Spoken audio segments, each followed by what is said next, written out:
Hello. What's going on, everybody? Will the Greatest here, and we have another video. So long time no see. Yeah, I haven't made a video to post in a while because I just had an incredibly busy July that I'm still financially recovering from. Which, you know, if you follow me on Instagram, you might actually know what I was up to. It was a lot of not content related stuff, but I was still putting out like podcast related content. Whatnot. Anyways, if you know me personally, which you probably don't, because of how these subs are set up, you know that one of my favorite video game companies, producers, whatever you want to call them, is actually the Japanese one, ATLUS. So now, despite their controversial DLC practices and occasional out-of-touch business practices as well, I do find their storytelling and their conceptual ideas to be extremely top tier and incredibly fascinating, honestly. So if you paid attention to their multiple franchises, they have not really been a stranger to adapting them into other mediums, from the very gory Digital Devil story animated film, to the unexpected Devil Survivor 2 anime, to that ever-growing list of Neo Persona adaptations. They're on like 7 at this point. But for me, it's not enough. So I want more. So with this video, I want to kind of get into my top 5 ATLUS properties that I would love seeing adapted into some sort of TV series, and maybe a little bit of digging into how you could do it. So yeah, let's just, this is in no particular order, so let's just kind of jump right into it.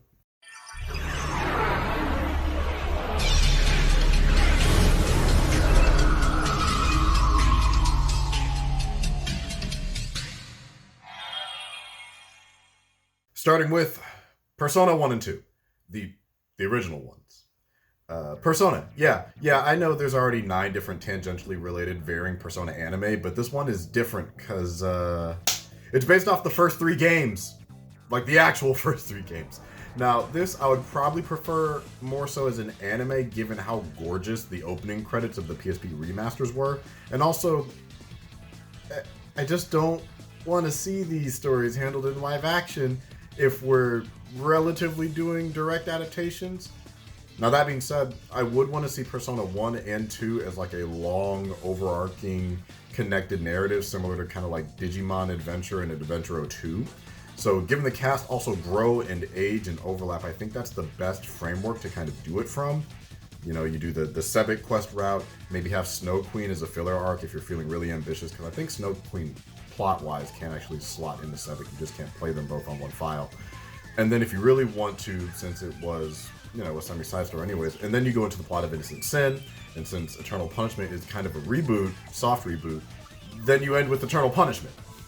It would also kind of supplement us not yet getting full-blown remakes of these games, like top to bottom for modern consoles, which, please ATLUS, please, can we get just all 3 of these on just like the same consoles for everywhere, worldwide releases, you know? I'm happy it happened for SMT5. I'm happy it's happening for Soul Hackers 2. I'm happy we're finally getting 3, 4, and 5 on like Steam and these other consoles. Can we do that for the original 3?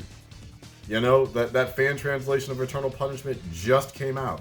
But I really want people to be able to enjoy and understand these stories fully without the kind of more controversial baggage that comes with how some of the gameplay has maybe aged in the, how long has it been? Almost like a decade since those PSP versions came out. Yeah, we need top to bottom. Next is Devil Survivor 1. Now, this could fall into probably a live action or an anime camp, but given Devil Survivor 2 was animated, I'd say just stay consistent, probably swing for an anime.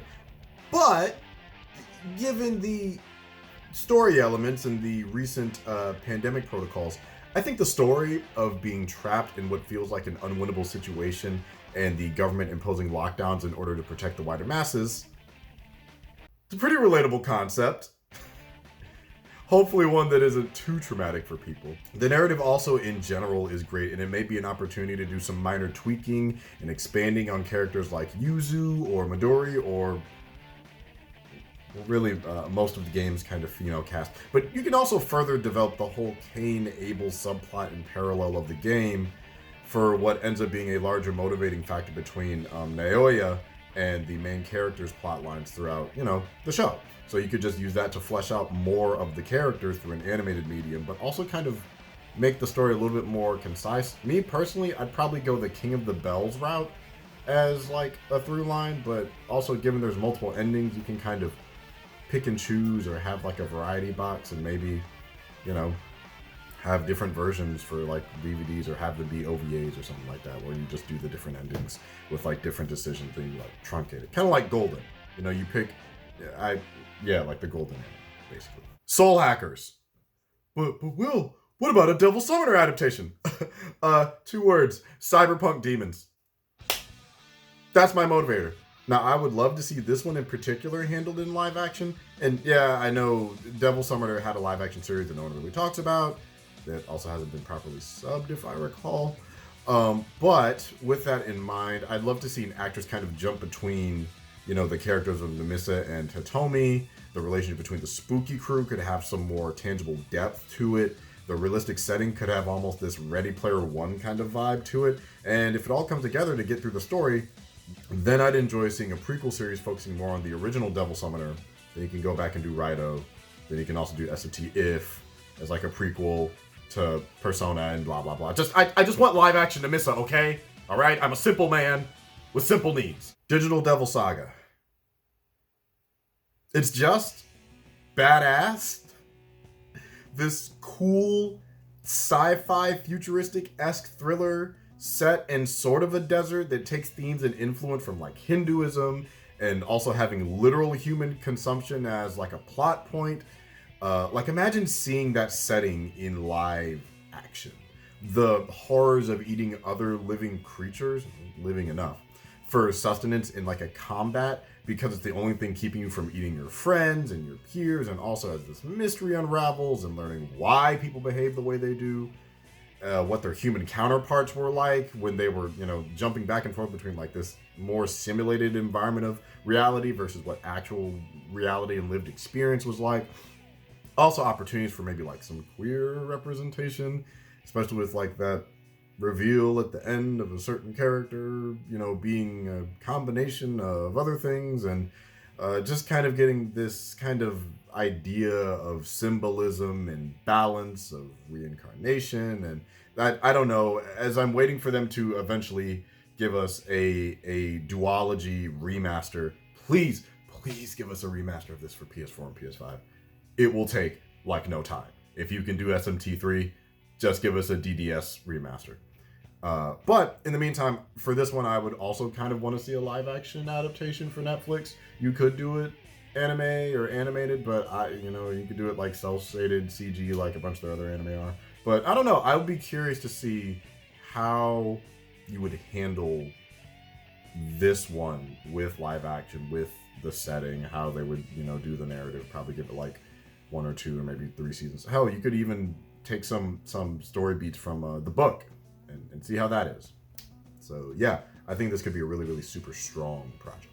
Strange Journey.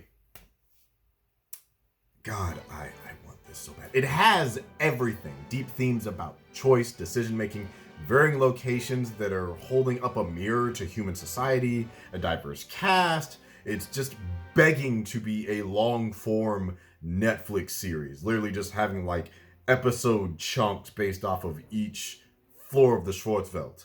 Like Strange Journey for me would be on par with the recent adaptation of Sandman. This would be a huge scale jump. Just this huge investment of mystery as this crew works to uncover the secrets within the Schwarzwald, but the deeper they go and dig, the more they kind of learn and understand themselves and how demons also view humans, and even wondering if they're really the demons or just humans giving into their true nature. What makes humanity? What makes demonicity?